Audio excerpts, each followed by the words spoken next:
go somewhere else. I can't take this nonsense anymore. How are you going to blame the defense? I got the pound. Screw green bean. Damn it. But once you get to the sausage, I feel like we're doing something. Go Jets.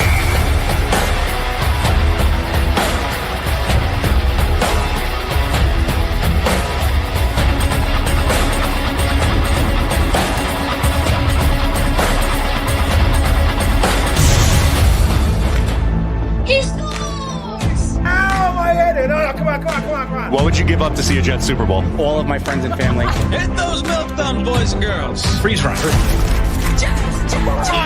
Hold on to your underwear, ladies, and stand by, bitches. It's now time for Talkin' Jets with your hosts, Matt, Ryan, and Green Bean. Hello and welcome into Talkin' Jets. What's going on? I am Matt O'Leary. I am joined by Green Bean. Green Bean, we're missing one. Our pal Ryan. Right. Yeah, he thinks it's okay to take a vacation first week into training camp. What the hell is that, man? I don't know what this guy's thinking. Like, look, you know this, Matt. When we're thinking about our vacations and weddings and things we're gonna do, we look at the schedule of the Jets and we figure it out. Ryan's like, I'm gonna go to Maine, week 1 training camp. He doesn't get it. I don't think Ryan's a real fan. No, fake fan. Back for 1 week and goes, you know what? I need another break from these two guys. I need a vacation. We beat them down too much after last week's episode, but excited to be here with you, Bean, and the rest of the chat. We got a lot to get into. Another busy week at Florham Park training camp. I went to training camp on Saturday, which was awesome. Love to get out there in Florham Park. I know you're making your way up in August to see a training camp, Green Bean. Yeah, I am. My buddy Matty Z, a beanbagger and all that, he's a season ticket holder, and he said, "Look, I'm gonna get first dibs, right? So tell me what day you want." I said, "I want Jets Giants joint practice." He said, "Okay," and he reached out a couple hours later and said, "I got you 4." So I'll be coming up. What is that? The 12th? I think it's a Wednesday. Yep. Which really doesn't make it easy, by the way, Jets. But I'm going to be coming up on that Wednesday, hanging out with everybody. I'm really excited because I didn't get to go. Was that 2 years ago already that I went with? No, that was last year, right? I don't fucking remember. I don't know. I think it was last year because we were excited about Aaron Rodgers. I was talking with Quinnen. Solid. Yeah, I think it was last year. I think you're right. Maybe it feels like 10 years since I've been there, but I guess it was last year. So it's been a long time. It feels like forever. So I'm excited to go back. So funny story at training camp when I went on Saturday. I didn't tell you this. I told you another funny story, which I will also bring up. But the guy that was sitting behind me was the kind fellow who gave you the tickets. He goes, "Matt, I watch you all the time. I gave Green Bean tickets to the 12th." And I said, "I'll be there too. Ryan's going to be there. So we'll have a whole nice, Jets crew, YouTube crew out there for the 12th. Yeah, he can't come. I was like, "Oh, I can't wait to hang with these." Like, I won't be there. I'm like, "What? Like, what do you mean? You got me ticket?" And so, yeah, I'm a little disappointed. But there's always people, you know what I mean? There's always people from the chat that are there and obviously getting to see you. And I think Ryan might be going to that one too. I know Dom's going. Yeah. So it's gonna be good. I'm actually bringing 2 Giants fans, if you can believe that. Okay. I'm bringing Joe the cop, my Jets fan buddy for forever, and I'm bringing 2 Giants fans. Listen to this. I'm bringing Joe the cop, Joe the fireman, and then Joe from Movie Time Cars. That's what I'm bringing. All the Joes. My wife goes, "Did you do that on purpose with the Joes?" I'm like, "Oh, I didn't even realize it." It finally clicked after the fact. It took Merrill to say, "Hey, by the way, you're bringing 3 Joes to this thing." Yeah, 3 Joes. So I'm bringing the Joes, everybody. It's going to be fun. And the other funny anecdote from training camp, before we really get into this show, I did a little video on the side. And after I finished up, there was, a guy, two guys, I'm assuming brothers, and their dad waiting to talk to me. So I was talking to them, and the dad asked me, he goes, "Green Bean?" And I'm like, yeah, I do the show with Green Bean. He goes, "That's your father?" So I had someone who thought Green Bean was my dad at Jets camp this Makes weekend. sense. Yeah, that's great. Because, well, look, I choose to have fun with it. What it really says is, boy, oh boy, am I old. You know what I mean? Like, holy shit. I mean, I'm definitely like, there's no debating that I'm older than you, but I don't want to be looked at as your dad. You know what I mean? Like, come on. I want to be your friend, man. We're friends. We're brothers. That's what we are. Brothers. So exactly. Let's get into it, Bean. We got to promote it. We got to talk about it because it's coming up quick. Week 1, baby. Jets Steelers will be there in attendance for this one. Really pumped up. We'll be at the 𝐒𝐫𝐞𝐽 Music Festival on Saturday. We are sponsored by Rebel Ape for the 𝐒𝐫𝐞𝐽 Music Festival. So we'll have a bunch of cans with us while we're doing our live show. I'm having another one this week. I love it. I'm going to be juiced out of my mind for this broadcast. Yeah. Live show, hang out on the beach. It's an absolute blast. Then come hang out with us on Sunday. Jets Steelers. We got the tailgate with Tailgate Joe. We get to go on the field after the game. Green Bean, what's your feeling for this? Well, look, we finally dug into the details of the 𝐒𝐫𝐞𝐽 Music Festival. Like, as it comes closer, we start to learn more and more about what's going on. And here's something that I like. All right. Here's something that I want everybody to know. Now, this isn't going to be good for Dano, Danger Zone out there, but for everybody else, for Jets Forever, for Harry W. and Harlan, all these guys, this is a music festival for us. It's for adults, everybody. This isn't like, and the way it was put, this is not an EDM, right? Isn't that what it's called? Electronic dance music. It's not an EDM festival. Everybody's going to be on fucking Molly. You know what I mean? It's going to be a good hang on the beach with great music, and there's all kinds of other stuff. There's going to be a Ghostbusters slime contest thing. There's like acrobats and art exhibits and food trucks and all kinds of cool shit. And I am genuinely excited to actually go back to 𝐒insburg. I haven't been to 𝐒insburg since I'm a little kid, man. I used to go to the amusement park there when I was little. I haven't been back. And as you guys know, 𝐒insburg is revitalized like Asbury Park down there. So I'm psyched, man. What a way to start like the Jets weekend, like hanging with everybody. We have a lot of people already coming to the full weekend with us. Come to 𝐒𝐫𝐞𝐽. Are we giving away tickets tonight to 𝐒𝐫𝐞𝐽? I was just going to pull that up. So I dropped in the chat. We're giving a pair of tickets. So 2 tickets to our live show and the 𝐒𝐫𝐞𝐽 Fest for our day on Saturday. So drop a ticket emoji. Green Bean, I'm going to give you another job. So for the qualifiers, if you want to make a list as well with the people who got tickets. Yeah. Zonka wants in. He is one that wants to go in. We had a second one. I'm scrolling down, but now as we're mentioning it, guys, make sure Jake wants in.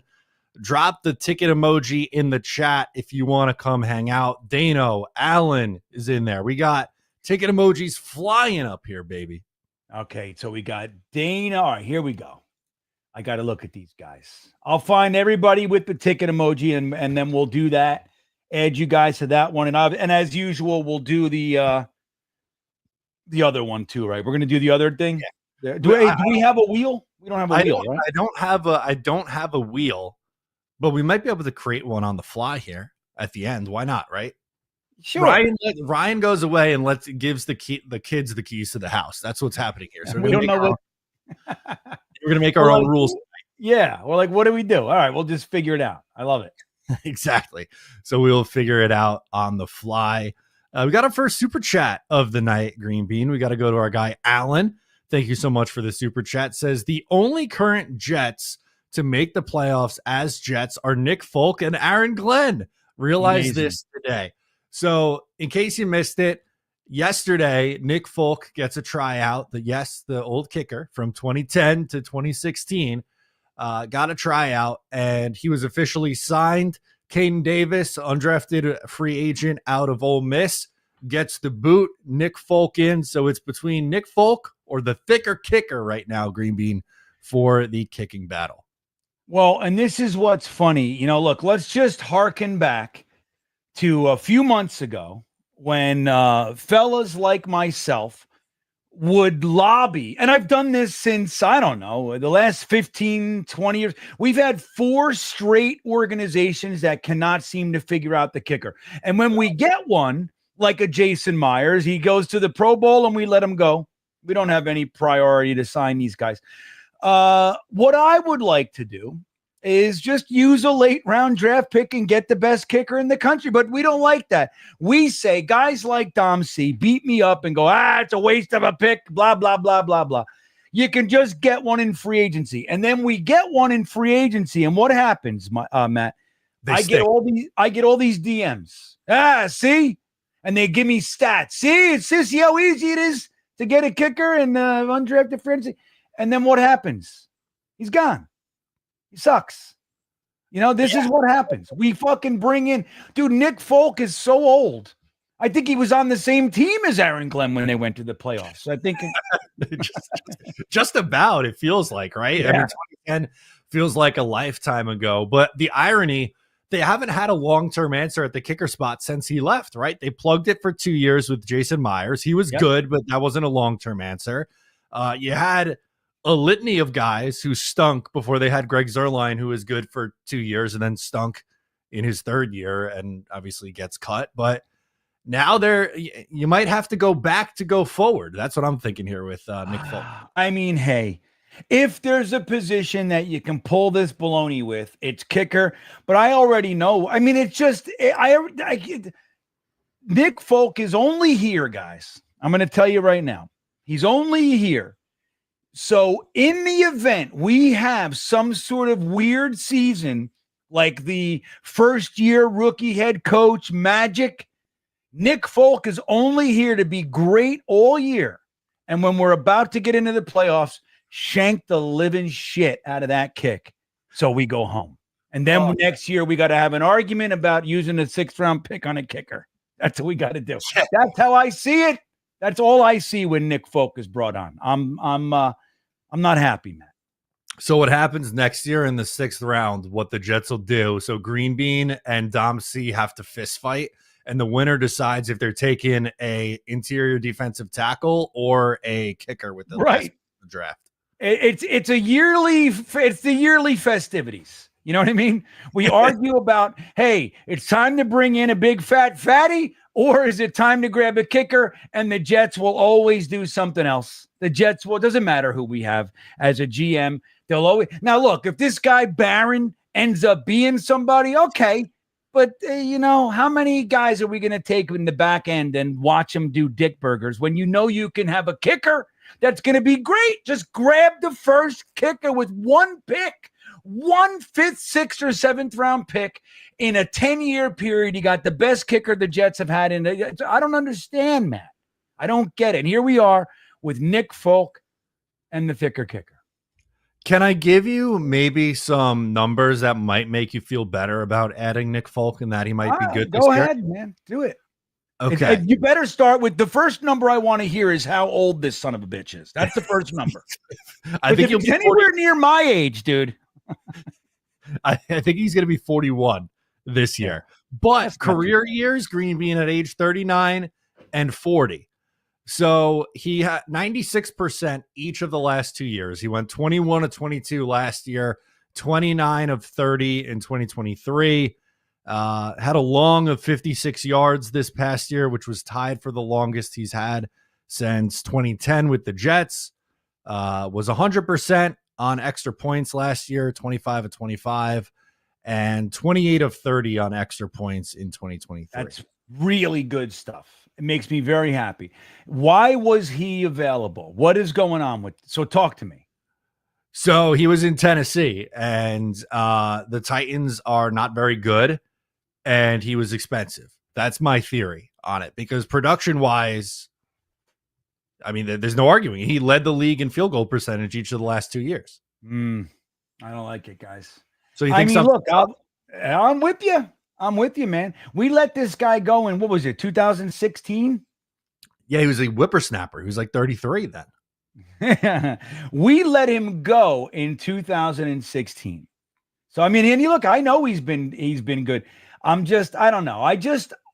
Don't you just want a guy Like it's like the Greg Zuerlein thing. He was Greg the leg until he wasn't, right? Yeah. And then when did he decide not to be anymore? And the game we went, the Talking Jets meetup at MetLife. That's when that happened. Green Bean, that was the beginning of the end, right? He misses the game-winning field goal and then was horrible against Buffalo the following week. And it just went off the rails from there, which is why the Jets are in the position that they are. Who'd they have after that last year? They had Anders Carlson, was it? Yeah, something like that. We let Eddie Pinheiro go, who, by the way, I know, look, Greg gave us 2 good years, but I was 100% firmly in the Eddie Pinheiro camp. And you want to know why? Because he was in his second year and Greg Zuerlein was in his 15th. And I don't know. I'm so tired of it, dude. I'm so tired of describing. Now, look, this year is what it is. I'm not going to make a bigger deal out of it than it needs to be, but it's today. It happened today. So my feelings are what they are. I would just love the Jets to get their kicker, their Justin Tucker, and move on. And, like we have the guy every year or two, we're talking about kickers. Wouldn't you like to just put it down and know your guy, Matt? Wouldn't that be nice? Yeah, for, I don't know, at least 5 years, 5 to 7 years, don't not have to worry about kicker. He kicks at like 85% or better. Maybe a couple of years over 90 would be nice. We get greedy. Yeah, I think that'd be okay with me. I would sign up for that in a second. The pads went on this week, Green Bean. That's a story that everyone's been talking. You're an old school football guy. You have the helmet to prove it. Were you jacked up or what when you found out that the pads went on and how intense the practice was on Monday? So remember, this is what's so funny. Remember last year, the Jets, we had a big tackling problem. And we had a linebacker as a head coach, a former NFL linebacker, and he's a linebackers coach, linebacker, tackler. And his answer to the tackling woes was to have a tackling demonstration. So Jeff Ulbricht, we're going to take a hard look at things, decided. He took his hard look and he said, I got it. I'm going to do a tackling demonstration. I'm going to show these guys how to tackle. Aaron Glenn, and it didn't work, right? We saw it didn't work. Aaron Glenn says, you know what we're going to do? We're going to pay these guys. We have 20, what is it? We have 26 guys on defense, 25 guys on defense. Their job is to tackle. So here's what I'm going to do. I'm going to make them tackle in practice. And it is literally, it's like groundbreaking news. All the beat writers are like, oh my God, this is great. The Jets are tackling. Dude, it's been so, it's to the point where you forget that this shit can even happen. Like we talk about practices and they're more concerned with keeping people healthy. Dude, if they can't make it through practice with tackling and they're going to get into a game which is twice as intense, what leads you to believe that they're going to be any good at it, number one, or make it through it, which is why we have all these injuries all the time. Dude, you gotta bang these guys around so they're battle hardened. When they get into a game, against the Ravens. The Ravens are tackling in practice. The Steelers are tackling in practice, and you play them and you're getting the snot knocked out of you and all your guys. It's like, why do they look like they're done in the first quarter? Because they are done in the first quarter. They don't want to be here anymore. These guys are hitting too hard. And that's what you got to do. It seems like groundbreaking stuff, and it is for us, but this is 101 type of shit. And I'm really happy to see them doing it, Matt. I can't even believe that we're finally seeing this. And it took a former Jet, a guy who was here when tackling they were doing that in like with Parcells and Belichick and Crennel and all these guys. Dude, they were beating the shit out of each other in practice. I was there. I went to Hofstra and I watched Parcells coach with Brian Cox and Marvin Jones, and they were lighting people up in practice, dude. If you didn't fucking juke them, you better pack a lunch, because Brian Cox isn't playing games in practice. He's going to kill you. And I love that we're finally looking like we're at least going to go that route, which gives me hope.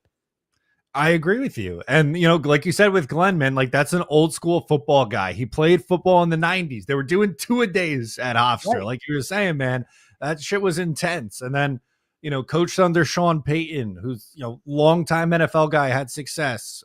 Bill Parcells is his mentor. Dan Campbell, aggressive, hard-nosed football coach.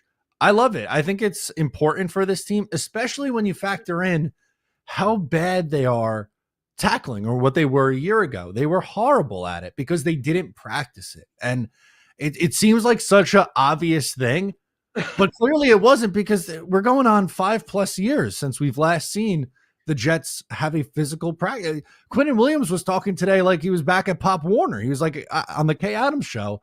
He's like, I've never practiced like this before. Yeah. And you think about like these young guys, like Saleh was, and we'll talk about, kind of the opinions of the players or anything, but just from our standpoint, how many times did we complain about a lack of accountability? How many times did we complain about guys just making the same stupid mistakes over and over and nothing ever happening? They stay in the game. There's no, and Saleh in press conferences, when the press, who, let's be real, the New York press, say what you want about them and how kind of, biting and hurtful they can be in their writing. I don't think, there's a couple of them, but the New York beat, they're not exactly fucking football stars here. And they would be talking to Saleh like, hey, dude, the guy had 4 false starts in the first quarter. Like, he's like, what do you want me to do? Make him do push-ups? And it's like those kinds of answers, you can see it. Why would they play hard when they feel like it doesn't matter? Like there's a whole bunch of talk in the beginning. So you remember Hard Knocks, Saleh saying, when you beat me and they say good game, I fucking hate it and all that. Dude, it's all lip service, all gas, no break. Everything was words. When they got on the field, you can see it from the first snap. We are not playing as intensely as that team. And we could get lucky and we can hang around and we did our second half adjustments and blah, blah, blah. But you can tell right from the beginning, that's why we always had slow starts. And I love that it's different right now. I love, just like you said, old school. And going back to old school, dude, it's football. How many times have you heard me say it? Guys, it's football.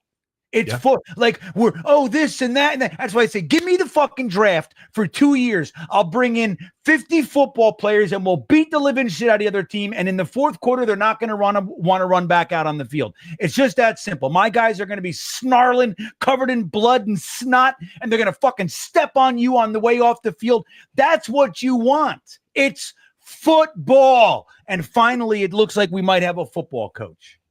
Yeah, and like I think that's, you pretty much teed it up for me, but it feels like this team is going to have an identity, right? Like the Jets, yes, they had a good defense in 2022 and 23, but for so long, this team is just kind of like floating in the abyss. There's no real identity. They're like trying a bunch of different things.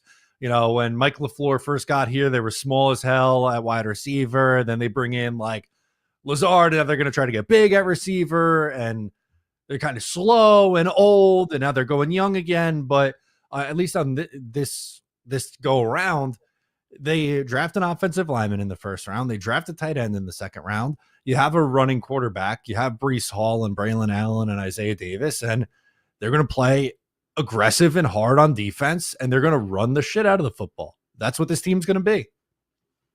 Yeah, I love it. Run the ball. Look, you got 3 pounding, punishing running backs who all of them, by the way, can catch the ball, which means you can get them into space.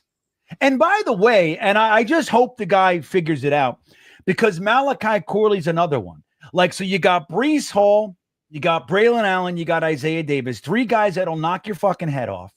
And then you add Malachi Corley in there, who's a running back. That's how he plays. He plays wide receiver like a running back. Remember, we used to hear that with Quincy Enunwa all the time. God bless him, poor guy with his injuries, because he was a badass. But like, that's what you have this on your team. Build the offensive line. And I love that McDonald is teaching Membo what the NFL's like right out of the gate. Like, McDonald should be schooling Membo, right? So Good. Make sure that they know what the NFL's like. Get a bruising running game. Get your tight ends to block if they want the rock, right? And then you pound the living shit out of them with a three-headed monster running back, and then you toss it to them in short little flats, and you get them in space, and you let them pound these defensive backs all day long, and then that's how you win the game. Nice, slow, steady, physical football. I love it. Alan's back with another chat. Says the open space tackling drill is awesome. How many whiffs have we watched over the last 4 years? Too many to count, Green Bean. Way too many to count. I agree. I'm sure you're on the same page here with Alan. Yeah, I mean, thank God for Jamie Sherwood. I mean, Jamie Sherwood's one of the surest tacklers in the NFL, and I love Jamie Sherwood. And I'm glad that we kept him. He's not necessarily the meanest linebacker in the world. He's not intimidating anybody necessarily, but he's a sure tackler. But everybody else on the team, it seems like if the running back or wide receiver gets a little bit of space, they're going to slide right off them. They have no idea how to tackle. And let me tell you guys a secret. I coached 9, 10, and 11-year-olds in PAL football in New Jersey, the Parsippany Panthers. And you want to know what I did with them at the end of every single practice, Matt? Open field tackling drills. That's what we did. And I would do all kinds of shit. I would do the tackling drills. I'd lay them on their back with one guy had the ball and one guy didn't, and we'd blow the whistle and they had to turn over and fucking smash each other.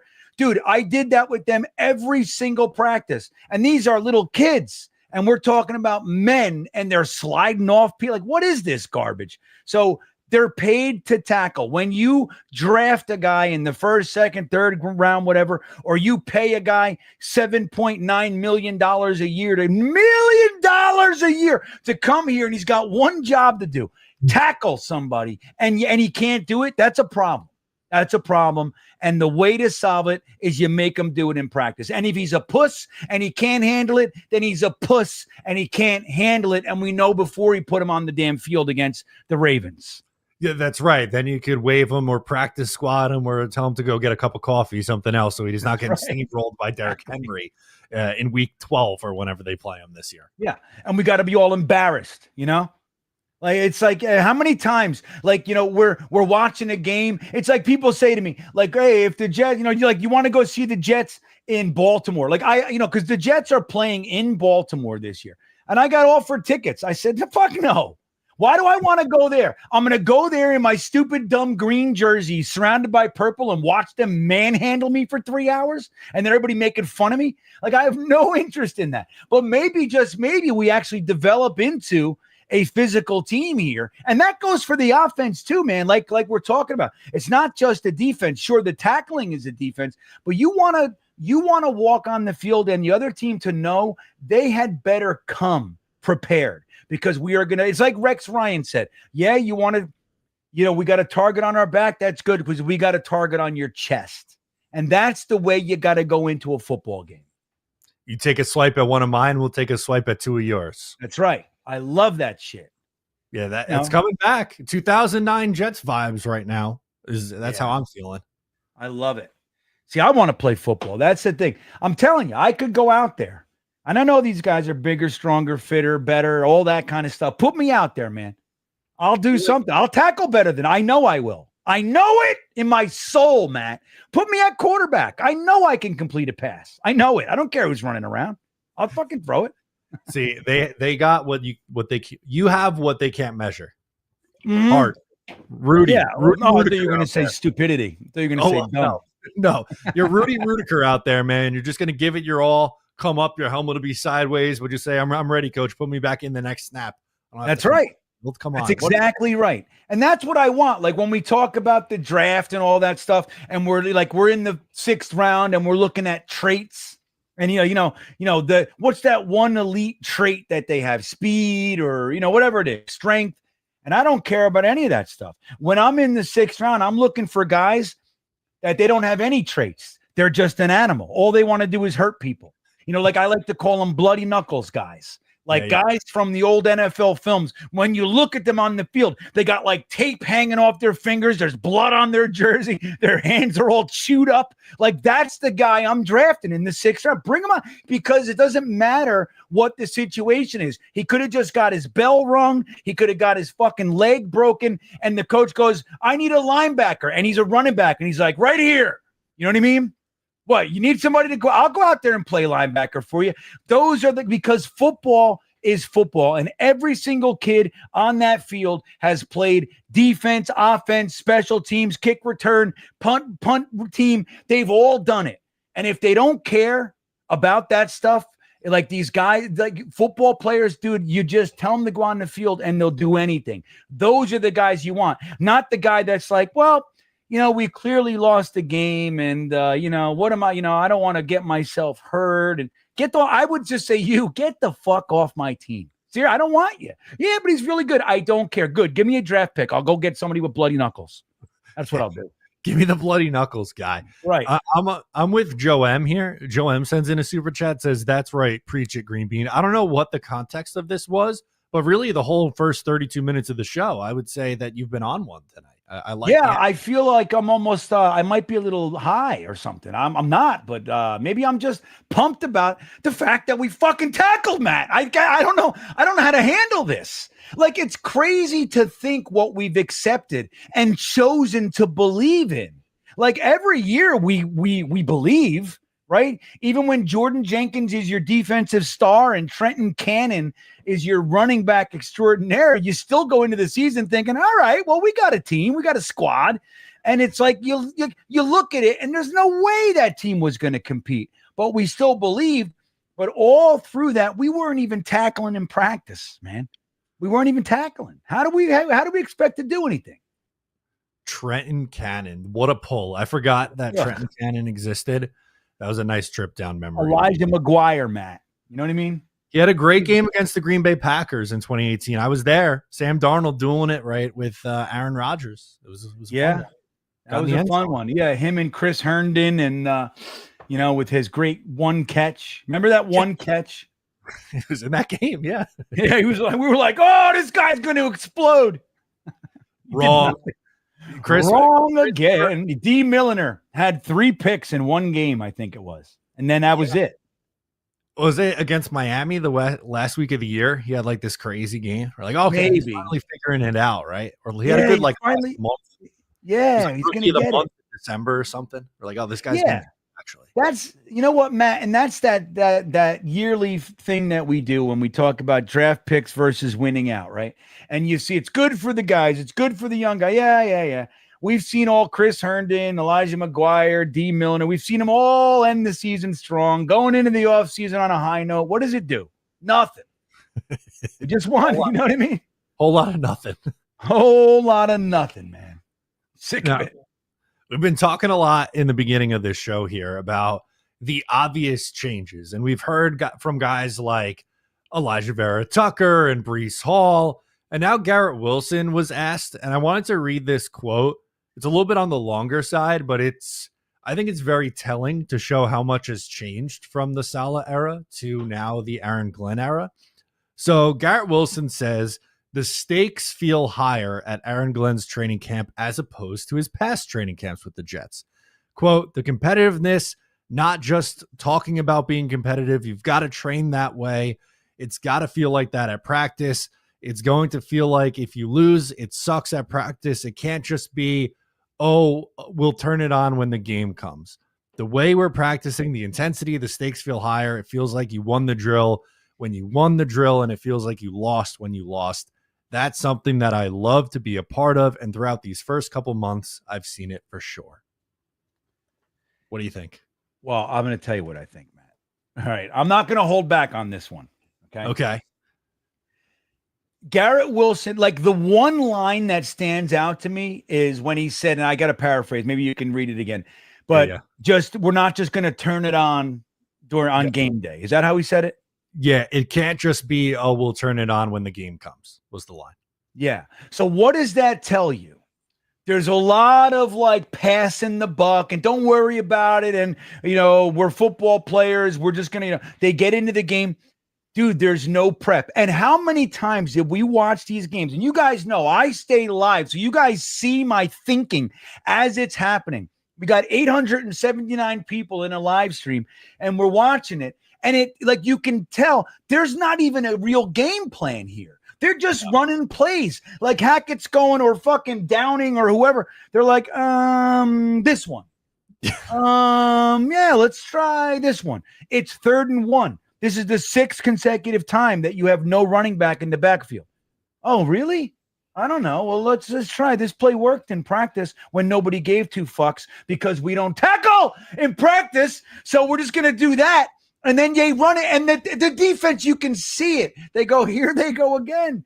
There's not even a running back. We know what they're going to do. And what happens? They chase our quarterback around. He throws it out of bounds. And then when it was Zach, he would try to throw it out of bounds, but he couldn't get it out of bounds. So he'd throw it inbounds, and they'd pick it and run it back. It's like, this is the shit that we watch, man. And it's like, it's time to have an actual game plan. It's time to know, like, look, just because you were drafted high, like Aaron Glenn said, you can't make the club if you're sitting in the tub, I think is how he said it. You know what I mean? You can't, if you're in the tub, you can't make the club. You want the rock, you got to block. You're a fucking tight end. You're 265 pounds, okay? You are a lineman. If you want me to throw you the ball, you had better be able to block on the end. And all we're asking you to do is chip. Just help the tackle for a fucking second or two. Knock the guy on his ass from the side. The tackle's engaging, pop him. You know what I mean? And if you can't do that, then why am I going to throw you the ball? It's like, it's the simplest stuff in the world. I love it. I love that it's being said that, like, hey, man, like, look, you don't have to say that guy's an asshole. I'm sure on a personal level, they all liked Robert Saleh. He seems like a genuinely good guy, but nobody cares. It's like when I say something like Belichick or whoever, a coach or a player I don't like, dude, anytime I mention in a video like that piece of shit or this guy's an asshole or whatever, I will always get at least one, usually more comments like, you shouldn't talk about somebody like that, blah, blah, blah. And it's like, dude, I'm not talking about the guy when he's home with his wife and kids, okay? Right.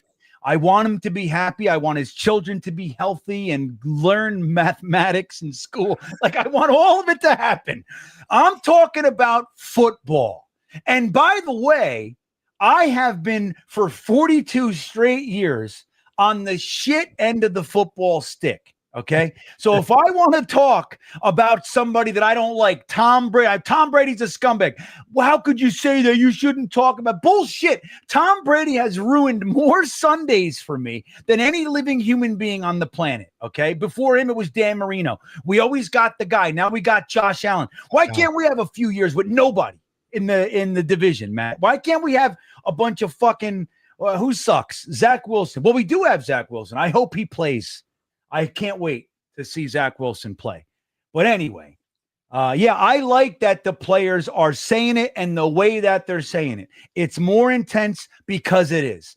It doesn't feel like it's passive because it's not. They feel like it's more important because it is. Everybody's job is on the line. And if you suck, just because we drafted you here and just because we paid you this doesn't mean that you're carte blanche going to be getting 86% of the snaps. It ain't happening. You got to earn your keep. And that's the way it should be.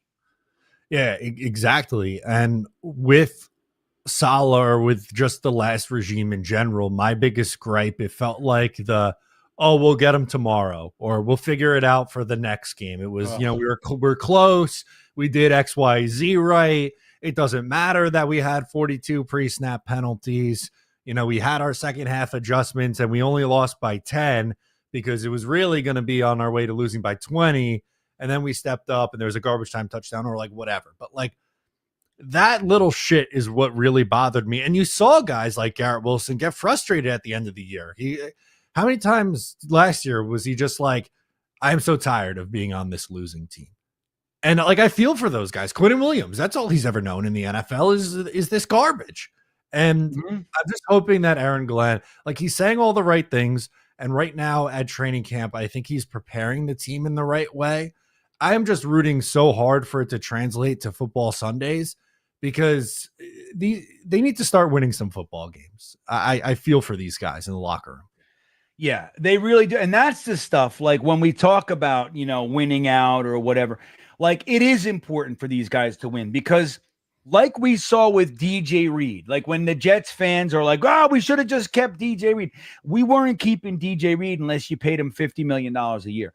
He said before the season was over, I'm out of here.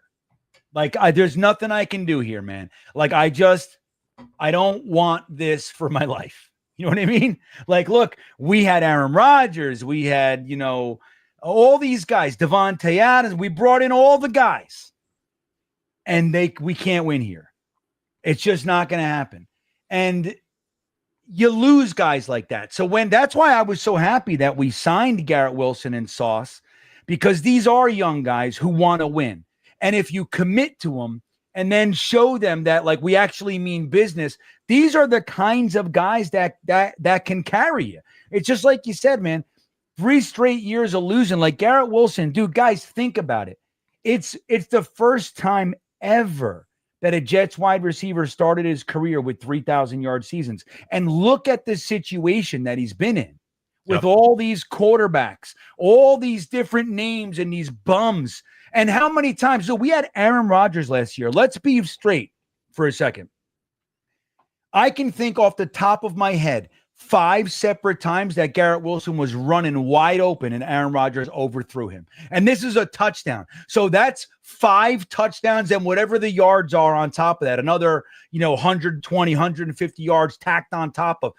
He was, dude, you know how frustrating that is? Like, we go out and get Aaron Rodgers. Remember what Garrett Wilson was saying before we got him? I would be honored that a guy like him would actually want to throw the ball to me. Are you kidding me? And by the time he left, he's like, dude, get this fucking guy out of here. He sucks.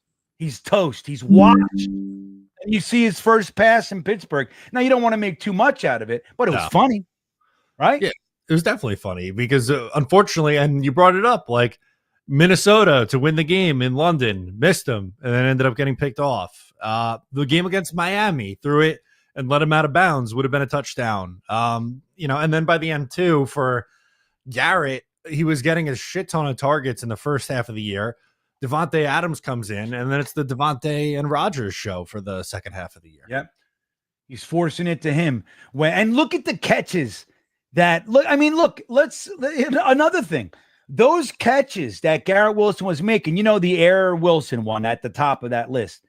Dude, if he didn't, that was an overthrow. That was a terrible pass. Garrett Wilson had to leap 15 feet in the air, full extension, and Michael Jordan that shit, and get the shin in order for that to even happen. You know what I mean? And then what happens? We're throwing it to Devontae Adams and Lazard or whoever else. At the end, he was force feeding, what's his name?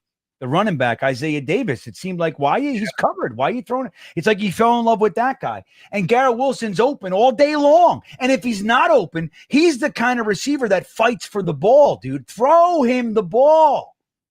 So I don't know. I love that they went out and got the one quarterback in the NFL that's like, oh yeah, Garrett Wilson. I love that. You know what I mean? That's that's the guy. They built their college tape with each other. Exactly. So we got a few super chats to rip through. We'll go in order here. Peter S is up next. He says, it sounds like if you practice the way that you want to play each week, it should translate to the field and likely results in better games and more wins, which, was exactly like I was saying, right? Like, you have to set good habits first. And that was either day 1 or day 2 on training camp. They were asking Aaron Glenn. He was like, look, obviously our goal is to win a Super Bowl. Every team's goal is to win a Super Bowl. But I'm paraphrasing. He's essentially like, you got to walk before you run. And we got to do what we got to do today first before we could even get to and talk about Super Bowl. So let's focus on the now and get the little shit right before we get crazy and talk about winning a division or winning a Super Bowl. Yeah. Well, and what does it start with? It starts with tackling. You know what I mean? Like, we're not going to do. Yeah. Think about it. We got all these dreams, right? Woody's walking around with a diamond Woody necklace, and we got fucking magicians predicting the Super Bowl for the Jets and the score and everything, and we don't even know how to tackle yet. It's like a kid buying a guitar and sitting in his room while the guitar sits on its stand, dreaming about all the girls. You know, and it's like, well, do you know how to play it? Well, not yet, but you know what I mean? Like, Matt, what was going on when I signed on before the stream, right? I signed on and Matt's in here waiting. He's setting the stream up and then he turns it on and then my mic comes on and we hear each other. What was going on in here? Your son was banging on the drums. He was going wild on those things. Yeah, I had to kick him out of here. Why? Because my son, every spare moment that he gets, he's sitting in here playing the drums because he's got dreams. Now, you know, it's a tough dream. You know what I mean? Being a rock star and all that shit. And who knows? But I'll tell you what, dude, the kid worked all day. He works at Taco Bell. The other day, by the way, my wife and I surprised him at the drive-thru. Oh, Our nice. first time he managed the drive-thru. So we got there. He's like, hello, welcome to Taco Bell. Can I take your order, please? And I was like, hey, man, what's the most delicious thing in there? And he's like, well, there's lots of good items. And he's doing that whole thing. I'm like, I want the Fiesta burrito. Is that delicious? He's like, yeah, it's very good. I'm like, no, man, is it delicious? You know, I was doing this whole thing to him.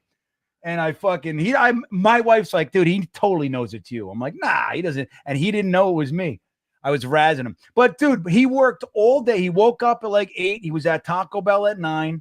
He got home at 5. And he was in here from 5 to 5:30-ish till 10 to 8 when I kicked him out. That's what he's doing. And that's the tackling drill. He's got a dream. He's working on it. You can't have all these meetings and all these stories solid talks. I want to smash my head through a table. Yeah, great. Did he teach you how to tackle yet? Smash your head through a table. That's fun and all. But I don't know anybody who's won a fucking Super Bowl smashing their face against a wall. I want to run through a brick wall. That's great. You can do that after you learn how to tackle. Yeah, okay. Can you tackle first? And then you run the stairs at the stadium, and then you can tackle after that. Yeah, like let's tackle first. How about this? Does anybody know the routes that the quarterback? Do you know where the quarterback is going to throw the ball? Are we doing that? Are we throwing to a spot? Do you know how to juke your guy? Do you know a fucking route tree? What are we doing here?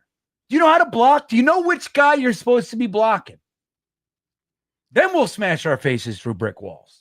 Okay, when we get all that settled. I'm going to go full old man yells at cloud for a second, which I think you'll appreciate as an old school football guy. But remember the Odell Beckham catch in like 2014? Of course. So all the middle school kids after that, you know, I was older, obviously, but all the young kids were practicing that, you know, the one-handed catch. And I'm going, can you learn how to really catch first? Like you gotta walk before you run. Why go into one-handed catch like this, catching it like you're Odell Beckham? That's not going to matter if you can't block, run routes, or actually catch the ball. Like enough with that, you know, the fancy shit. Again, like you're saying with the tackling, you can run through a brick wall. That's fine and good. We practice your end zone dance or whatever, but can we tackle? Right. Yeah, I know, and I hate the end zone dances. Like when something happens and they all run up. And they're like, like,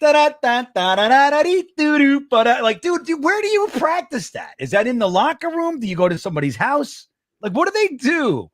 Like, I want a coach that's like, dude, anybody who's doing that, like, if you missed a tackle in practice and you're fucking working on your dance steps for the end zone, I would literally say you are benched for the next game. Yeah, we'll see you in 2 weeks. We'll see you in 2 weeks, kid. You know, put your fucking tap shoes back in the new locker room with the hydraulic slides and all that shit. Put your tap shoes, make sure it slides them shits way to the back and learn how to fucking tackle. I got tackle dummies out there. Go and tackle those things all day long. Hit the sled, kid, before you work on your dance steps. You're getting on the jugs machine for the next 6 weeks. Good luck. I'll tell you, it's frustrating with these guys. They all know how to do that. They run up to the camera and they got a whole fucking routine worked out, but they don't know how to tackle. We won 5 games. Myth Flares next says Saleh didn't want to get an excessive tackle call. Saleh didn't want to get an excessive contract call either because he got fired. Yeah, he got his ass shit canned. He did have that one commercial though, Green Bean. Remember? What did he do? What was that during the Black Friday game? He had that Colgate commercial with the teeth. He was brushing his teeth or something on the sideline. Did he? I don't even remember that. Yeah, you must have blocked that out of your mind. I don't blame you. I wish I was able to do that because it was a frightening commercial. I just want to know. This has been my question for the last 4 years. Salah, when he grows the beard, it's very black, right? Very. It looks like Hulk Hogan NWO black. God rest his soul too. Fucking rough week last week. But like Hulk Hogan, he's got blonde, crazy bleach hair, and then he's got this black beard. And you're like, I have a sneaking suspicion that is some sort of product, paint, dye, I don't know, markers. I don't know what it is, but Salah looked like that. So what I wanted to see one time, just to confirm, I wanted to see Salah grow something on his top of his head, just to make sure that fucking beard. Because look, if you got black hair, you got black hair. But I don't know about the Salah. I think Salah was into the dance steps because he was over there dyeing his beard, making sure his beard looked good. So that was the whole thing of the team. It was about image, not winning. And I don't care if we got a bunch of ugly, guys who can't speak in front of a camera. They say, I don't care as long as they win games. Like that's first. Tackling, catching, route running, blocking. Then you can do Colgate commercials and shit like that. Yeah, put down the just for men and figure out when to call a timeout. Just for men, right? You see, Matt, I don't know what that stuff's called because, and believe me, I've had people say, you should dye your beard. It makes you look old. And I'm like, well, if I dye my beard? Everybody's gonna know I dyed my beard. You know what I mean? Like, what? Like, if I dye my beard. What's the purpose of dyeing my beard? So I look younger, but everybody already knows. You're not fooling anybody. Right? Now, if you dyed it, I would support you because you're my friend, of course, obviously. Yeah. Go ahead. But I personally like the look. And if you're good and comfortable with it, I say you rock it, dude. Well, that's the whole thing. You know what I said? Look, when this started to happen, I used to have this beautiful brown and red beard. It was like red. Right. It was weird. It was cool looking. And then I got this job building this program and it happened like in very fast. And all these little gray hairs started to pop out. And I said this like an idiot. I said, I wish it would just turn all the way gray. And then like a week later, here I am. So I don't know. I feel stuck. Now, how fast does it go? Because not that I have much. I get a little scruff. I like to keep the scruff level. I'm all patchy. Yeah. I can't grow it out like you. But it's not crazy noticeable yet. But I got a couple grays coming in on the chin. So how many more years I got of this before I'm looking green? Well, see, I don't know. I have a bad point of view because, look, what I will say is don't open a substance abuse treatment center from scratch. That's what I'll tell you. If that's your path, a month. That's all you got left. Shit. Right. So if you stay chill, do what you're doing, Matt. You look great. You sound great. You just keep doing that. You got a few more years, and you can pluck them. You know what I mean? If you got 3 or 4, you can manage that. Yeah, I don't know, man. If I keep doing these classes with the high school summer program, I might be gray pretty time soon. Yeah, the kids. I feel like I'm gonna again go. Old man yells at cloud. I don't know what's going on with this next gen, man. They don't want to do anything. They don't want to do anything. Social media class. We're trying to have some fun out here, guys. What the hell? Well, the thing is, you know what? I read an article not too long ago, maybe a month, 2 months, something like that. And it talked about college. What's happening now is the teachers are using AI to create their lesson plans, right? And then they're using AI to to convey that to the class.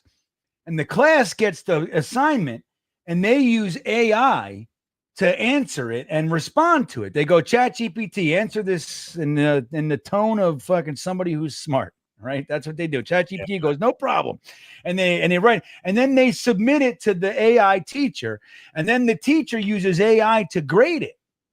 So then you got Matt O'Leary coming in with his fucking headphones, and he's like, hey, we're going to do something today. And they're like, wait, why? I want to AI this thing. They don't want to do anything. Nobody's learning or doing anything, Matt. No, we don't AI in social media marketing summer 2025 program. I'll tell you that right now. See, hey, look, if you want to AI it and you see Matt O'Leary as the instructor, go to another class. I'll know if you do it. I'll check out those M dashes real fast. I know what those mean. I know that's What's AI. an M dash? That's something. It's like the two lines in between a word. It's very popular in AI. Spits that out. If you like ask it a question, a prompt, and types out something out, they use a lot of M dashes. So that's usually the tell for if something is responded to in AI. Oh shit, I got to look for that because I use AI a lot. Take out those M dashes, Green Bean. I got to look at that. I'm going to see what that is right now. I'm going to be like, oh shit, all those contracts I sent are fucking loaded with M dashes. Oh shit. Maze is up next. Says Glenn still hasn't talked about scheme or cliches. Salah would have said why 9 and no breaks 10 times today. Salah was a DC. Glenn appears to be a head coach. I do agree with that. We've been bashing on Salah a little bit, and I don't think he was a very good head coach, but he is a good defensive mind. And I do think he's going to have success back in San Francisco in the role that he came from. Yeah. I mean, it looks like, I mean, you know, he did it well. And when he came here, the defense for 2 years, the first year the defense sucked and last year the defense sucked. So really we had 2 good years of defense. And that was Salah. Remember the first year, man, we couldn't stop a screen. Remember that shit? Oh God. Yeah. Remember how bad that was? Not good. So I don't know, but I agree. I think, look, lots of coaches are just defensive coordinators. And look, the thing is, maybe he goes back to DC for a little while and he can reflect and he gets another head coaching job and he knows that he knows the ropes. He knows the deal. So, you know, it's like, you know, this is my big problem with hiring rookies. Now I love Aaron Glenn and all that kind of stuff, but it was terrifying, you know, and you guys know he wasn't my guy because I didn't want another rookie defensive coordinator as a head coach because I wanted somebody that made their mistakes already. So people were really against like a Flores, like, oh, he sucked at this and he made a mistake with that, with Tua, whatever. And I'm like, good. That's how these guys learn. They made their mistakes for the Dolphins. He made his mistake for these guys. That's the guy you want. So if Salah gets another shot, maybe he'll reflect and he'll go, no, man, I got to be more accountable. Clearly, they were taking advantage of me. I didn't realize it in the moment, but right. I was being everybody's friend and they were just walking all over me. That's what was really going on. And I never eclipsed 7 wins in 4 years. So maybe, you know, who knows? But right now, I agree with that. I think he's a good coordinator, good defensive mind, like you said, Matt. And head coach, he doesn't have the chops. Look at this from our guy, Eric. Thank you for the 20 spot. Says, sorry, guys, late to the party. Thanks, Greenveen, for bringing up Brian Cox. I still have his jersey. Another Parcells guy brought in during the 97 season was Pepper Johnson. He was intense. Those are some old school 90s defense guys right there, right, Greenbean? Well, Eric Samuelson, you should be wearing that Brian Cox jersey to games if you go to games. Like that's that's a dude. Let me look, Brian Cox was on the Dolphins, right? So he was a Dolphin for a while. And I hated him as everybody did because he was a true badass.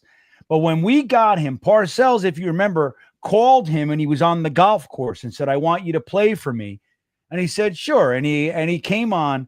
And he was an animal. I don't know if you guys remember this, but I think it was in the AFC Championship game against the Denver Broncos, the one Aaron Glenn mentioned in his press conference, that I think like Romanowski, who was like the punk linebacker on the Broncos, he did something dirty to like Curtis Martin or to somebody on the offense. And guess who ran on the fucking field to let him know ain't going to happen here?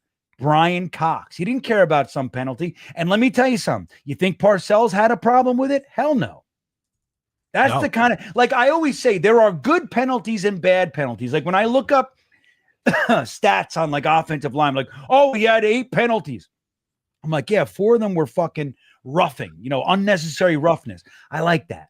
I want my offensive lineman to let somebody know. And if the ref calls it, he calls it. Now, you don't want it to be pivotal moments, and you got to pay attention to stuff and see what's really going on. But if an offensive lineman has 3 or 4, unnecessary roughness penalties, I'm all about it because what he's doing is he's defending somebody. He's setting a tone as opposed to false starts or face masks or some pass interference or some stupid shit like that.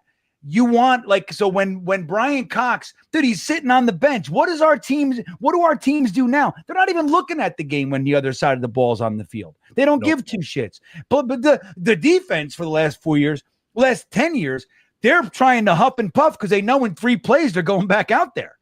They're not going to stand up and watch what the offense is doing. They don't care because the offense sucks and they're not interested. Brian Cox, on the other hand, it's one thing for an offensive lineman to defend his quarterback or the running back, but Brian Cox ran on the field and said, hell no, are you doing that to my offensive player? And I love that shit. And that's Brian Cox. Dude, Eric, wear that jersey proudly in the stadium. We haven't had a linebacker like him since, man. And I loved Marvin, obviously Mo Lewis. They all played together. They were all, they played on the same team. Marvin Jones, Mo Lewis, Brian Cox, that was a badass linebacker crew, man.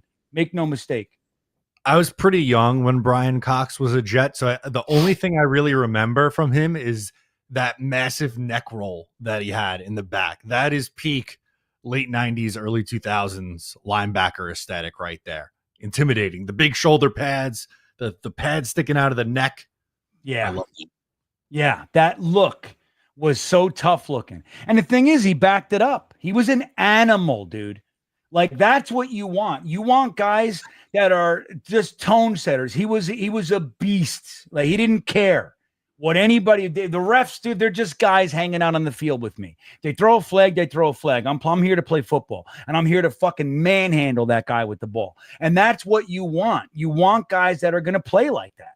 And we don't see that around here. Everybody's soft.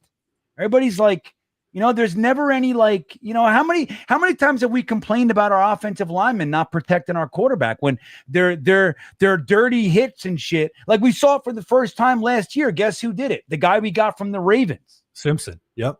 He's the guy who did it. And why? He's like, why isn't nobody with me?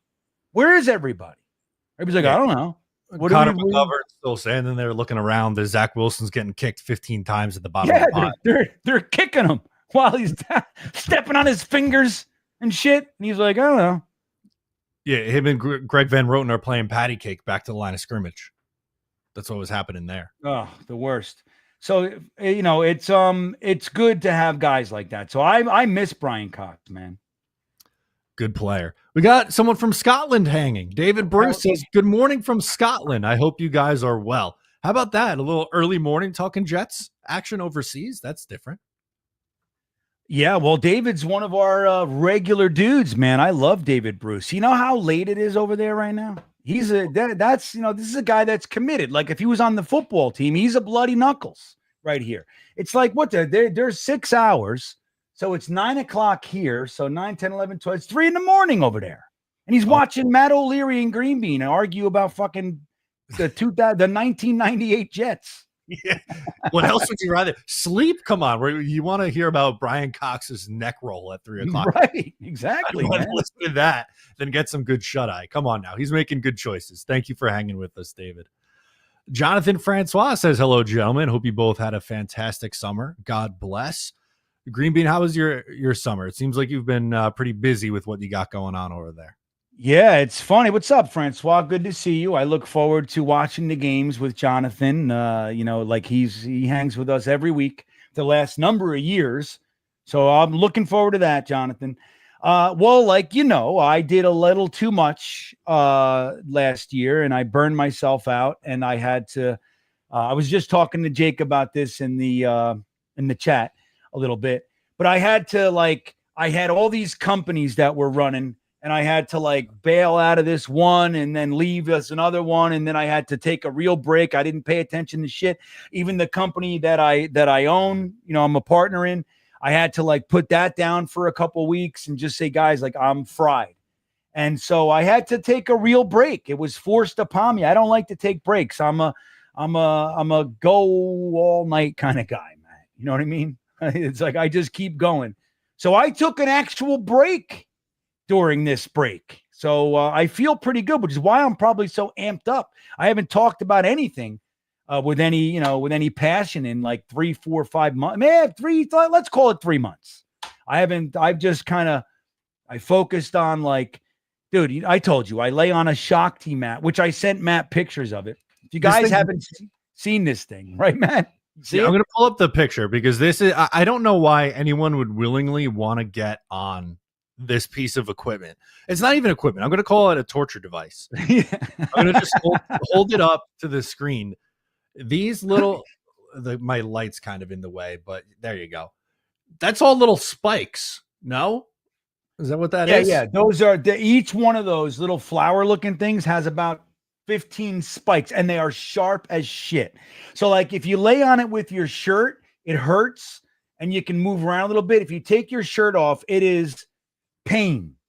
But what it does is it sends all the adrenaline and it kicks the endorphins in and all this, the blood and everything. Yeah. Dude, what the hell, man? The cold plungers and sauna wasn't enough for you? You said I got to do this medieval torture device too? Yeah, I know. It wasn't enough. So I've been working out. I've been eating a lot of creatine and protein and shit. And I lost like literally 50 pounds. So I've been working out, Jonathan. I've been eating better. I've been getting stronger, getting healthier, laying on the Shakti mat, and then going in the sauna. And that's what I've been doing. I feel pretty good, Matt. You know what I mean? I feel pretty good. I'm ready to fucking choke out some unsuspecting noobs in Jets world. I love keep them the ropes. This is what I'm here for. We get 3 months off of Green Bean and then 2 hours straight about yelling about tackling. And if they don't want to tackle, they're a bunch of pussies. I love it. I love it. Let's remind these guys. We got a bunch more people here. Let's remind them about 𝐒𝐫𝐞𝐽. Let's do that. We'll get back to the comments in a second. Don't worry, Bearded. We'll get back to you. But good call from Green Bean here. We'll bring it up again. We got more people hanging with us. We're going to 𝐒𝐫𝐞𝐽 September 6th. We're giving away free tickets, 2 free tickets to come to the live show and hang out in the 𝐒𝐫𝐞𝐽 Music Festival. All you have to do, drop a ticket emoji in the chat. You are entered to win. Come hang out with us. The guy who's putting this event together, Derek, he's a huge Jets fan, goes to a ton of games. I went to his bar in Keansburg a couple times, did a couple watch parties from there. We had a blast with that. As he was telling us, it's Keansburg is up and coming. The beach gallery, the bar that he owns is absolutely beautiful. This is going to be a great event. So hang with us then and pick up your tickets too on talkinjets.com for our group buy. Week 1, Jets Steelers. How many times is Aaron Rodgers getting sacked by Will McDonald in this game? Ooh, dude, it's going to be so great because he's going against the guy that most Jets fans wanted in the draft, and we felt like we got screwed. And the Steelers traded with the Patriots traded with the Steelers, and they jumped us.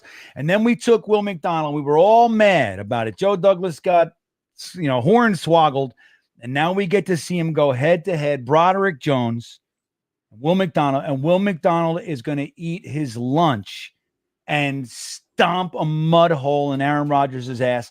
Dude, I'm telling you, I want to win the game, but the only stat I really care about is how many times we fucking pummel Aaron Rodgers. That's what, and I want it. Like, if I have to pick a guy, it's Will McDonald against Broderick Jones. If that had, like, to the tune of 3 sacks, man, and all kinds of pressures and all, that I want to see. They need to put tight ends on them. That's what I want to see, their whole entire game plan change, because Broderick Jones has no idea what to do with the spin meister, Will McDonald, who, by the way, Matt, the rumor is that bull rush is becoming a part of his repertoire. It was and beautiful. Now, you know what I mean? Now you don't know what he's going to do to you. That's important. I saw it on display on Saturday. He got poor Armand Membu with it. And, not a knock on Armand Membu. Obviously, rookie, first-round pick. I think he's extremely talented. But when you're going up against a guy who had over 10 sacks a year ago, he's going to get you a couple times. And he got him once with the spin move. He got him with the bull rush. So I'm excited to see that. I'm also excited to see Green Bean give himself the gout with the amount of steak he's going to eat at Tailgate Joe's. Yeah. Well, that's the thing, dude. So look, if you guys haven't been there with us, like, the Tailgate Joe tailgate is epic, man.